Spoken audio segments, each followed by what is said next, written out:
hapon sa tanan. Nararapat lamang na tayo nagtitipon-tipon dito para mas maintindihan ng ating mga kababayan na nangyayari sa kanilang mga kababayan dito sa Mindanao. Ang Mindanao po ang nagbibigay ng pinakamalaking produkto pagdating sa pinya sa mundo, pangalawa po tayo. Pagdating naman po sa saging, pang-apat, pagdating sa niyog, pang-lima. Pero hindi na yun.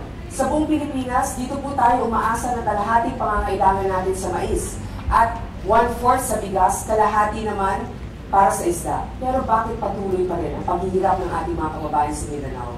Marami na pong namuno na may karanasan, ngunit ganun pa rin. Ang kailangan ay isang may tunay na malasakit, merong paninindigan, mabilis kumilos, at agarang makakapagbigay ng solusyon.